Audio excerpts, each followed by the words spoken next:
The next step is to learn about the ins and outs of MIDI. When connecting several MIDI devices together, you attach the MIDI cables to the MIDI in, MIDI out, and MIDI through jacks. You may or may not find all three on every device, so locate these jacks on your MIDI equipment.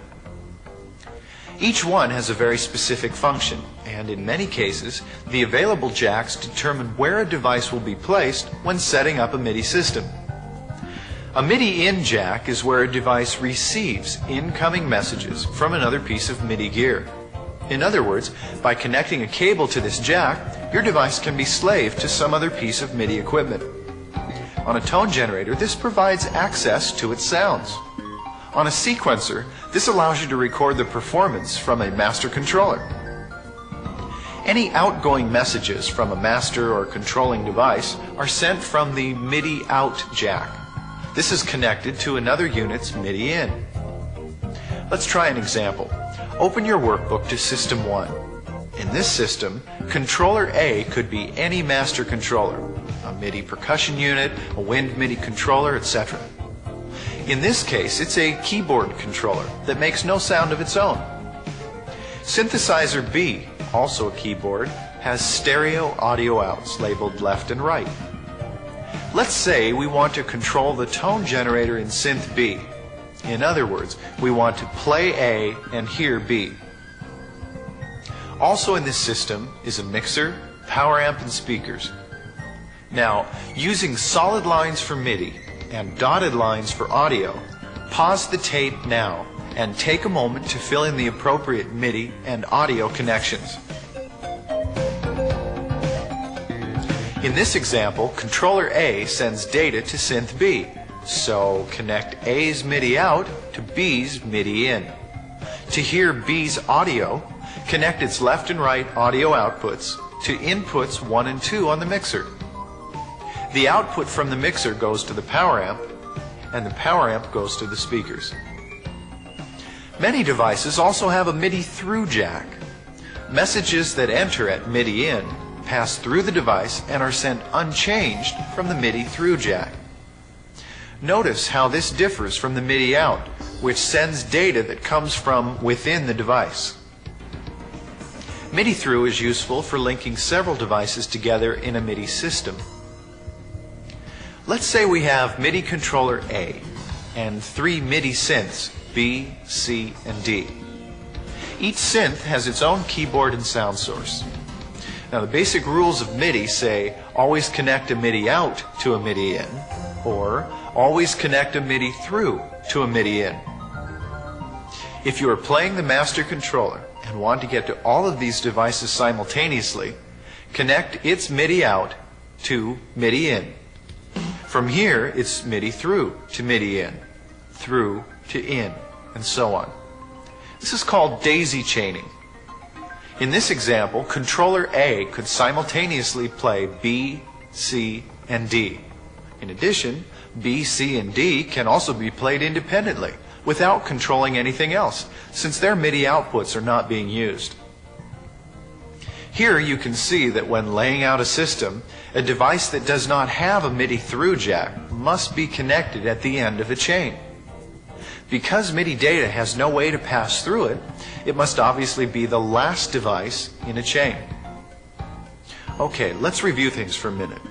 As you design a MIDI system, keep in mind how you want a specified piece of equipment to function. Will it be a master controller, a slave device, or both? Also, what MIDI jacks does it have?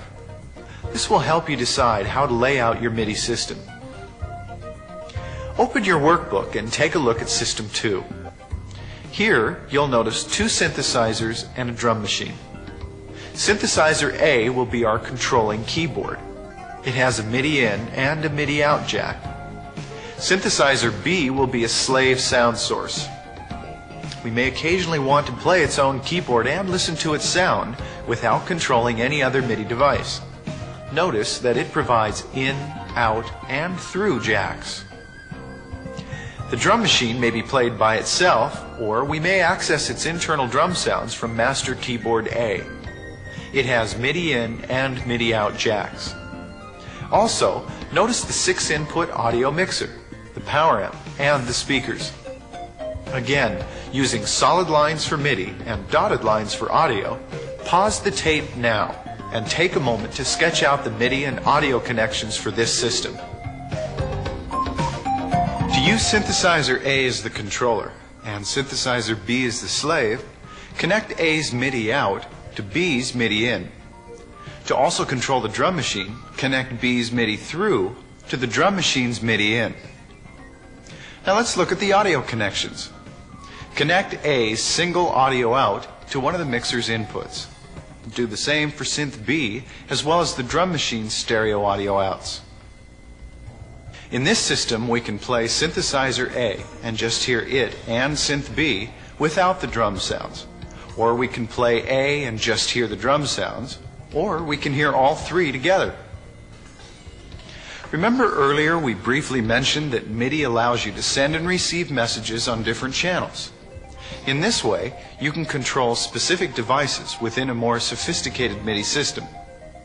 MIDI channels work in much the same way as television channels. For example, let's say you want to watch the evening news on Channel 2. There are also several other stations that broadcast their evening news, and your TV antenna picks up all of these stations. So you get up, you walk over, turn the TV on, and select Channel 2. Your TV ignores the programs on all other channels and just shows you the news on Channel 2. In MIDI, there are 16 different channels, and certain types of MIDI data, called channel messages, may be assigned to a specific channel. In addition, many devices allow you to select what channel or channels they will transmit and receive on. If the master and slave devices are set to the same channel, they can talk with each other. If the channel numbers don't match, the slave will ignore the incoming messages. The ability to change, transmit, and receive channels varies from product to product, so check the owner's manual for your specific MIDI equipment to see what it will do. In addition, messages on up to 16 different channels can travel through a single MIDI cable at the same time and still retain their individual channel assignments. In other words, you don't need a separate cable for each channel in a MIDI system. Several channels can travel together at the same time through one MIDI cable and still keep their channel numbers intact at the other end. Now let's apply MIDI channels to System 2. Synth A can transmit on any one of 16 MIDI channels. Synth B and the drum machine can be set to receive on any single MIDI channel. Set B to receive on channel 2 and the drum machine to channel 3. Now, by changing the transmit channel on Synth A, we can selectively determine which MIDI device it will control. Let's hear what this sounds like. By setting A to channel 2, we can just play B.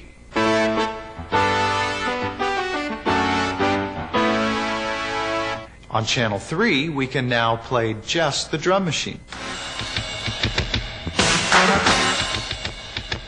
Notice, though, that we're hearing the sound from Synth A as well as the drums.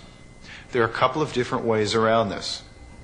Local control, also simply called local, is a MIDI function that lets you play a synth's keyboard, send messages, but not hear its internal sounds. With local control off, you can play Synth A's keyboard without hearing it and still control the drums. With local on, you can hear A's internal sounds and transmit via MIDI. If, in this example, A does not provide local control and we want to play the drums from its keyboard, we could simply turn its volume down, either from its front panel or at the mixer.